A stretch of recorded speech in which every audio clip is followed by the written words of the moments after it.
Hello students, my self प्रीति बेरवा। आज हमारा coordination compounds का 7th लेक्चर है। पिछले लेक्चर में मैंने आप लोगों को ज्योमेट्रिकल आइसोमर्स के बारे में बताया था। हम कोऑर्डिनेशन कंपाउंड्स के आइसोमरिज्म की बात कर रहे थे। आइसोमरिज्म में हमने स्ट्रक्चरल आइसोमरिज्म और स्टीरियो आइसोमरिज्म के बारे में बात करी थी। और स्टीरियो आइसोमरिज्म में मैंने पिछले वीडियो में आप लोगों को ज्योमेट्रिकल आइसोमर्स के बारे में बताया था। आज की वीडियो में हम ऑप्टिकल आइसोमर्स के बारे में बात करेंगे। ऑप्टिकल आइसोमर्स भी स्टीरियो आइसोमर्स का ही टाइप है। ऑप्टिकल आइसोमर्स वे दो कंपाउंड होते हैं जिनका केमिकल फॉर्मूला तो सेम है, बट जो उनकी मिरर इमेज है वो एक दूसरे के ऊपर अध्यारोपित नहीं होती। फॉर एग्जांपल, जैसे अपने हैंड्स है वो दोनों एक दूसरे की मिरर इमेज है, बट जब हम एक हाथ के ऊपर दूसरा हाथ रखेंगे, मतलब अध्यारोपित करेंगे, तो वो अध्यारोपित नहीं होंगे। तो इस प्रकार जो ऑप्टिकल आइसोमर्स होते हैं वो एक दूसरे की मिरर इमेज होते हैं, बट एक दूसरे के ऊपर नॉन सुपर इम्पोजिबल होते हैं। ऑप्टिकल आइसोमरिज्म को निकालने के लिए हम पोलरीमीटर इंस्ट्रूमेंट यूज में लेते हैं। इस इंस्ट्रूमेंट में क्या करते हैं, हम कंपाउंड के ऊपर जो पोलराइज्ड लाइट है उसको डाली जाती है। अगर कंपाउंड ऑप्टिकल एक्टिव है तो उस पोलराइज्ड लाइट की जो प्लेन को रोटेट कर देगा। अगर वो राइट साइड में रोटेट करेगा तो उसे हम डेक्स्ट्रो रोटेटरी आइसोमर्स बोलते हैं, जिसे स्मॉल टी से डिनोट कर रहे हैं। और अगर वो लेफ्ट पोलराइज्ड लाइट के प्लेन को लेफ्ट साइड में रोटेट करेगा तो उसे हम लिवो आइसोमर्स भी कहते हैं, जिसे स्मॉल एल से डिनोट करते हैं। डी और एल आइसोमर्स किसी भी कंपाउंड के, उन्हें हम क्या बोलते हैं, एनेंशियो आइसोमर्स भी कहते हैं। ऑप्टिकल एक्टिव अगर कोई कंपाउंड है, इसका मतलब क्या है कि उसके ऑप्टिकल आइसोमर्स प्रेजेंट है। किसी भी कोऑर्डिनेशन कंपाउंड्स में जो ऑप्टिकल एक्टिविटी होती है वो ऑप्टिकल आइसोमर और मतलब कोई भी कोऑर्डिनेशन कंपाउंड में अगर ऑप्टिकल एक्टिव कंपाउंड है तो उसका क्या मतलब है कि उसके ऑप्टिकल आइसोमर्स होंगे, और अगर ऑप्टिकल इनएक्टिव है या ऑप्टिकल नॉट ऑप्टिकली एक्टिव है तो उसका मतलब क्या है कि उसके ऑप्टिकल आइसोमर्स नहीं है। ऑप्टिकल आइसोमरिज्म जो होती है वो टेट्राहेड्रल और ऑक्टाहेड्रल कॉम्प्लेक्सेस में देखी जाती है, पॉसिबल होती है, बट बल्कि जो स्क्वायर प्लेनर कॉम्प्लेक्सेस है उनके अंदर ऑप्टिकल आइसोमरिज्म की जो नेचर होता है वो नहीं पाया जाता। ऑक्टाहेड्रल कॉम्प्लेक्सेस में अगर कोऑर्डिनेशन नंबर 6 है और कोऑर्डिनेशन नंबर 6 में से 2 या 3 उसमें बाइडेंटेड लिगेंड्स है तो वो कंपाउंड्स ऑप्टिकल आइसोमरिज्म शो करेगा। अब आप लोग यहाँ पर एक बात समझने योग्य ये है कि जो ऑप्टिकल आइसोमरिज्म की जो प्रॉपर्टी होती है वो उन कंपाउंड्स में पाई जाती है जिनमें कोई भी सिमेट्री प्रेजेंट नहीं हो। सिमेट्री मीन्स उसमें कोई भी प्लेन ऑफ सिमेट्री प्रेजेंट नहीं हो, सेंटर ऑफ सिमेट्री प्रेजेंट नहीं हो, या एक्सिस ऑफ सिमेट्री प्रेजेंट नहीं हो। तो उन कंपाउंड्स में क्या होगा, ऑप्टिकल आइसोमरिज्म की जो नेचर होती है वो पाई जाती है। Condition for a molecule to show optical isomerism. अब कौन सा मॉलिक्यूल ऑप्टिकल आइसोमरिज्म शो करेगा और कौन सा नहीं करेगा, उसके लिए कुछ ना कुछ कंडीशंस तो होती है। तो इसके लिए दो कंडीशंस है। एक फर्स्ट कंडीशन वो है कि मानो किसी मॉलिक्यूल में अगर प्लेन ऑफ सिमेट्री नहीं पाई जाती हो, मतलब मॉलिक्यूल एसिमेट्री हो। अब यहाँ पर प्लेन ऑफ सिमेट्री का मतलब क्या है, किसी भी मॉलिक्यूल में वो इमेजिनरी प्लेन जो मॉलिक्यूल को इक्वल टू हाफ्स में डिवाइड कर रहा है, और वो जो डिवाइड कर रहा है तो दोनों जो डिवाइडेड पार्ट है उसके वो एक दूसरे की मिरर इमेज है, तो उसे हम क्या बोलेंगे, प्लेन ऑफ सिमेट्री। जिस मॉलिक्यूल में प्लेन ऑफ सिमेट्री प्रेजेंट है उसमें ऑप्टिकल आइसोमरिज्म की जो प्रॉपर्टी होती है वो नहीं पाई जाती, वो कंपाउंड क्या होता है, ऑप्टिकली इनएक्टिव होता है। और जिस मॉलिक्यूल में प्लेन ऑफ सिमेट्री नहीं पाई जाती तो वो मॉलिक्यूल क्या होगा, ऑप्टिकली एक्टिव होगा। उसी प्रकार जो सेकेंड कंडीशन है वो क्या है कि जो एसिमेट्रिक मॉलिक्यूल है can not be super impose on it's mirror image, मतलब वो जो उसके मिरर इमेज है उस पर सुपर इम्पोज नहीं होना चाहिए। मैंने आप लोगों को स्टार्टिंग में बताया था कि जो स्क्वायर प्लेनर कॉम्प्लेक्सेस है उनमें ऑप्टिकल आइसोमरिज्म की प्रॉपर्टी नहीं पाई जाती। क्यों नहीं पाई जाती, इसके नाम से ही पता चल रहा है, स्क्वायर प्लेनर। प्लेनर मतलब इन मॉलिक्यूल में प्लेन ऑफ सिमेट्री प्रेजेंट है। जिन मॉलिक्यूल में प्लेन ऑफ सिमेट्री प्रेजेंट होगी उनमें क्या होगा, ऑप्टिकल आइसोमरिज्म की जो प्रॉपर्टी है वो नहीं पाई जाएगी। स्क्वायर प्लेनर कॉम्प्लेक्सेस में आप लोगों को पता होगा कि जो सेंट्रल मेटल आयन है उसका कोऑर्डिनेशन नंबर कितना होता है, 4 होता है। और इसमें जो चारों लिगेंड्स होती है वो सेंट्रल मेटल आयन के चारों ओर प्लेन में प्रेजेंट होती है, तो इसमें प्लेन ऑफ सिमेट्री होती है।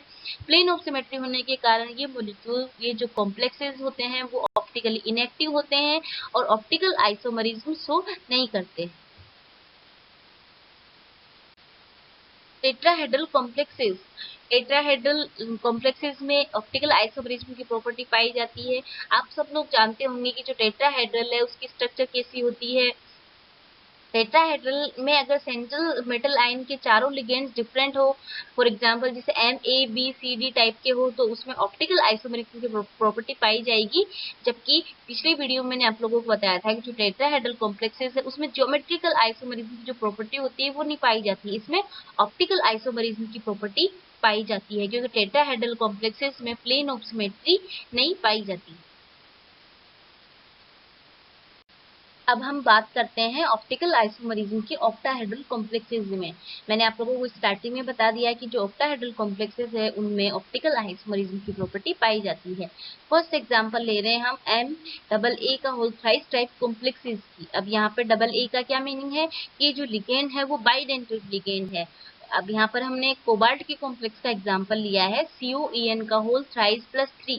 आप लोगों को पता होगा कि जो EN क्या है, यहाँ पर लिगेंड है, इसका क्या नाम है, इथाइलिन डाइएमीन। इथाइलिन डाइएमीन में जो दोनों नाइट्रोजन एटम होते हैं वो डोनर एटम के रूप में सेंट्रल मेटल आयन से कोऑर्डिनेशन बॉन्ड बनाते हैं। तो यहाँ पर जो कोबाल्ट है उसका कोऑर्डिनेशन नंबर कितना हो गया, 6 हो गया। 6 कैसे हुआ, क्योंकि 3 तो इथाइलिन डाइएमीन लिगेंड है और एक लिगेंड दो कोऑर्डिनेशन बॉन्ड बना रही है, तो टोटल कितने कोऑर्डिनेशन बॉन्ड बन रहे हैं, 6 बन रहे हैं। तो यहाँ पर ये मत बताना आप लोग कि जो कोबाल्ट है उसका कोऑर्डिनेशन नंबर 3 है क्योंकि 3 इथाइलिन डाइएमीन लिगेंड है, नहीं। जो कोऑर्डिनेशन नंबर होता है वो क्या होता है, सेंट्रल मेटल आयन कितने कोऑर्डिनेशन बॉन्ड के थ्रू लिगेंड से बंधी हुई है। तो यहाँ पर इथाइलिन डाइएमीन जो है वो 6 कोऑर्डिनेशन बॉन्ड बनाएगा सेंट्रल मेटल आयन के साथ। अब इसकी इस कॉम्प्लेक्स की जो स्ट्रक्चर है वो यहाँ पर इस डायग्राम में दी गई है। ये जो दोनों जो स्ट्रक्चर है वो एक दूसरे की मिरर इमेज होती है और ये ऑप्टिकल आइसोमरिज्म को शो करती है। एक जो फर्स्ट वाला डायग्राम है, मतलब एक स्ट्रक्चर T और एक स्ट्रक्चर L होती है। सेकंड जो हम एग्जांपल ले रहे हैं वो किस टाइप की कॉम्प्लेक्स का ले रहे हैं, MAA का whole twice H2 type complexes का। मतलब जो पिछला एग्जांपल था उसमें हमने एक यहाँ पर बाइडेंटेड लिगेंड को कम कर दिया, उसकी जगह दो दूसरी लिगेंड्स आ गई। तो हमने कोबाल्ट EN का होल ट्वाइस Cl2 प्लस का एग्जाम्पल लिया। यहाँ पर EN क्या है, इथाइलिन डाइएमीन है जो बाइडेंटेड लिगेंड है। अब इसके ये ज्योमेट्रिकल आइसोमरिज्म भी शो कर रही है, मतलब इसके सिस ट्रांस आइसोमर्स भी बनेंगे। लेकिन जो इसका जो सिस आइसोमर है वो क्या होगा, वो ऑप्टिकल आइसोमरिज्म शो करेगा। यहाँ पर जो डायग्राम है उसमें आप लोग देखिए, जो फर्स्ट डायग्राम है वो इसके सिस आइसोमरिज्मर्स का डायग्राम है। मतलब इसमें दोनों जो क्लोरीन एटम है वो दोनों जो क्लोराइड लिगेंड है वो साथ पास पास में है। तो ये कौन सा आइसोमर है, सिस आइसोमर। और जो सेकंड वाला डायग्राम है उसमें आप लोग देखिए जो दोनों क्लोराइड लिगेंड है वो एक दूसरे के अपोजिट डायरेक्शन में है, तो ये ट्रांस आइसोमर हो गया। अब ट्रांस आइसोमर में इस कॉम्प्लेक्स में प्लेन ऑफ सिमेट्री प्रेजेंट हो सकती है, तो इस कारण ये जो ट्रांस आइसोमर है ये क्या है, ऑप्टिकली इनएक्टिव है। बट जो इसका सिस आइसोमर है इसमें प्लेन ऑफ सिमेट्री एब्सेंट होती है, तो इसकी ये जो कॉम्प्लेक्स है सिस आइसोमर है जो ऑप्टिकल एक्टिविटी भी शो करेगा। तो इसके दो आइसोमर भी बनेंगे, एक मतलब D और एक L। तो इसका मतलब जो कोबाल्ट EN का होल ट्वाइस Cl2 जो कॉम्प्लेक्स है उसके टोटल कितने आइसोमर्स मिलेंगे, हमें 3 आइसोमर मिलेंगे। 3 कौन कौन से, सिस और ट्रांस आइसोमर मिलेंगे। और जो सिस आइसोमर है उसकी मिरर इमेज भी मिलेगी। मिरर इमेज क्यों मिलेगी, क्योंकि इस आइसोमर में सिस आइसोमर में ये ऑप्टिकली एक्टिव होता है, इस पे प्लेन ऑफ सिमेट्री नहीं पाई जाती, इस कारण इसकी मिरर इमेज भी हमें बनेगी। तो आप लोगों को ये पता करना आना चाहिए कि किस कॉम्प्लेक्स के कितने टोटल आइसोमर्स बनते हैं। उसी प्रकार हमने थर्ड एग्जाम्पल लिया है MAAX2Y2 टाइप कॉम्प्लेक्सेस का। अब यहाँ पर एक हमने बाइडेंटेड लिगेंड और कम कर दी, तो कॉम्प्लेक्स कौन सा हुआ, COEN NH3 का होल ट्वाइस Cl2। अब इसके भी हमें सिस ट्रांस दो आइसोमर्स पॉसिबल है, मतलब ये ज्योमेट्रिकल आइसोमरिज्म भी शो करेगा और ऑप्टिकल आइसोमरिज्म भी शो करेगा। जो ट्रांस आइसोमर है वो सिमेट्रिक होगा क्योंकि उसमें प्लेन ऑफ सिमेट्री प्रेजेंट होगी, लेकिन जो सिस आइसोमर है उसमें प्लेन ऑफ सिमेट्री नहीं होने के कारण उसकी मिरर इमेज भी बनेगी। तो इस कारण इस कॉम्प्लेक्स के भी टोटल कितने आइसोमर्स मिलेंगे, हमें 3 आइसोमर मिलेंगे।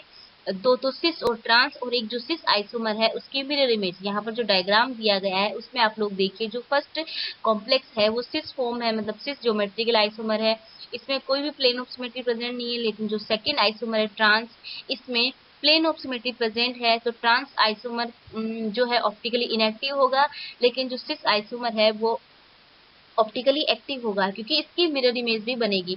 तो टोटल कितने आइसोमर्स मिले हमें इस कॉम्प्लेक्स के? 3 आइसोमर मिले।